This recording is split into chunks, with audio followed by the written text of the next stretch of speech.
Hello and welcome, and we are ready for another Utah's Online Library update. And today I have a classroom teacher joining me, Josalyn Stevens. Hello, how are you? Good. How are you doing? I'm doing very well, thanks. So you are a third grade teacher at Fillmore Elementary?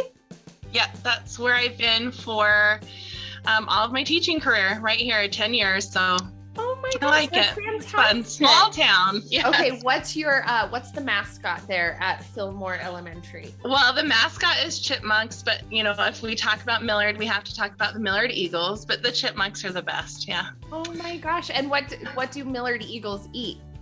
I know, right? That's what I thought when I guess they voted on it back in the 80s, and the kids were like, we don't want to have chipmunks. That's what they eat. Like, that's what eagles eat. So they don't want that. Oh my gosh, I love it. School names and school mascots. I don't know why I get such a kick out of them. I know, some of them are super fun, but yes, we love our the chipmunk, and we do like our PBIS and all of our stuff like with that, chip our monk, and we have all the letters, and it works out good for us. So I love it. I feel great about it. Okay, we have a custom on this show that you have to share what your favorite book is. So my favorite book, we have been actually reading it as a class, and listening to it. It's taking a little bit because I think it's a little above them, but once they get into it, and we really like Nevermore. The Trials of Morgan Crow. If you haven't read it, it's a chapter book. It's kind of Harry Potter-ish, but has some sarcastic things that third graders start to understand. And by the middle of it, they're like, this is the best. So, but for the first few chapters, you're like, just keep going. You can come with me on this journey. It's a journey. Yes. And so today we had a part that's leading up to the funnest part tomorrow. And I'm like, oh my gosh, guys. And they're like, I can't wait. So we're ready. We're excited. I love that. And this is why people are educators, because you get to share your favorite stories with little fan clubs who are now ready. Yeah, they totally get into it. So then they go to the library. They're like, I found the second book. I found the third book. And I'm like, read, let's do it. I love it. That's fantastic. Okay. So talking specifically about the online library with third graders, what kind of things do you have them do in Utah's Online Library? Well, we have just started it when I started taking this class. So right now, we are going to head to the zoo. It's our one big Salt Lake trip that we have to have, we're going to head to the zoo. But before that, we do an animal wax museum. And I loved so they have a little button, and the parents come and then push the button and talk about it. It's super cute. But I loved on that web explorer that we had for the kids, that they have that little animal section, because otherwise it's me over at my library pulling out all of these animal encyclopedias, and there's some of them, because my mom was a teacher and my grandma was, so I have some old books in there, and the kids are like, what is this? This seems like a stick drawing of this animal. This is extinct now. Yeah, exactly. Is this real? But no, so it's either me doing that, or this was so much easier to set up. It saved me a ton of time. And my team, we all were just oh, thank goodness. One less thing that we had to worry about. So we're starting that. So in your new exploration of the online library, you've created a pretty cool resource that's a pretty neat idea. So anytime you're ready to share your screen, I would love to show other teachers what you have done. It's just a Google slide that I made for our snow day, or our virtual learning days that we have here.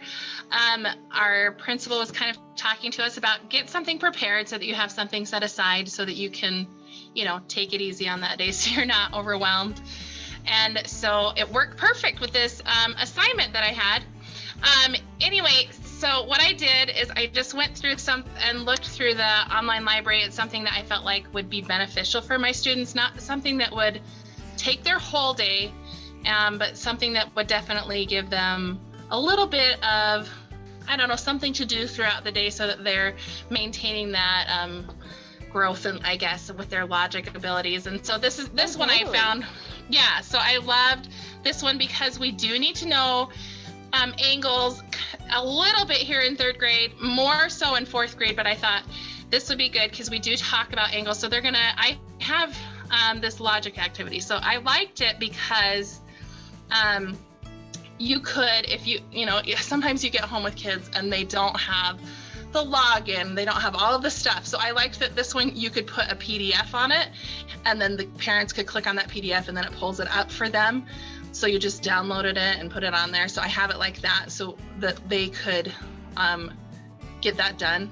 And then they could put a little picture right here about it when they're finished. That was kind of the way to see what was going on at the house and to keep them engaged. But then if they were struggling with this logic activity, I put this little angle review. It's just a YouTube link of a song that we sang in class or had in class so that they could remember, the things that we've learned about it. And then just give them some tips. Like if you don't have these things, because that often happens too, you send stuff home and they're like, well, we don't have any of this. And so sometimes you have to say like, okay, you have this, you have this, you have this, so try this. And so just to explain a little thing for them. I love this. So you've taken activities that were from World Book Kids, and then you've just downloaded the different PDFs, make sure they have access to it, and then a way for them to record their progress. Right. And these are things that you do, often just in classroom. So I teach them, I teach them a lot about how to use Google Slides because we present a lot of our learning there. And so as soon as they get home, they can say, parents, let me take over, and just make it simple for them. But I loved how those activities still were engaging and they were rigorous enough that it wasn't just another to-do list where the parents are like, oh, more fluff, They're going to want to actually do that with their kids if they have the time. And then we have a lot of students in our schools who have little brothers and sisters here, which is great.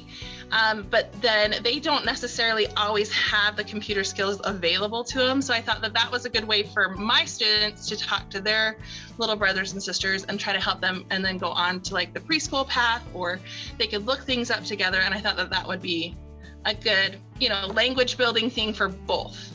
So I love that. What a great idea. I always say that I would have, back in my day in the classroom, it was Preschool Pioneer then, same thing. And I would put it on the student computers during parent-teacher conferences so little brothers and sisters wouldn't empty out full on death. Oh, that's a great idea. Right? But I love this idea of sharing with someone at home, especially if you have a younger sibling, and teaching them how to find, all of the cool videos and STEM activities and stuff that's available through Preschool Path. Yeah, Brilliant. So I thought that would be good for my kids. And I really feel like it's so hard because families, we do live in a high poverty district, and you wouldn't know it. You drive through here, you don't know, but we have, we're about 80%, below socioeconomic status. And so they don't have much but a cell phone at home. And so that was another challenge, that if we did have a random snow day, virtual learning days, probably we would send it home and have it prepared and ready to go. But if we would have a random snow day, it was like, what can we do on a cell phone or on a tablet that we know that they have? And so that was important for us as well. We've noticed that, especially during that distance learning time that we did have, that if we could make it available in that way, then it was easier for our families to complete it.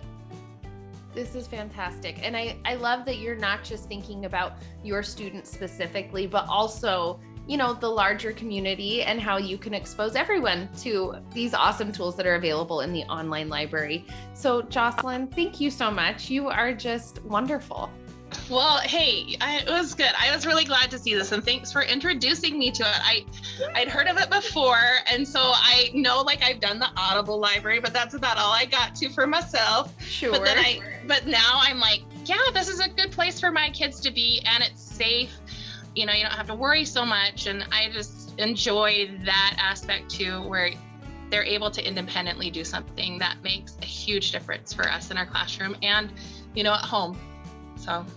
All right, Josalyn, thank you so much. And thank you so much for sharing. Even though the online library is a little bit new to you, you see my plan for, taking over our state with the online library.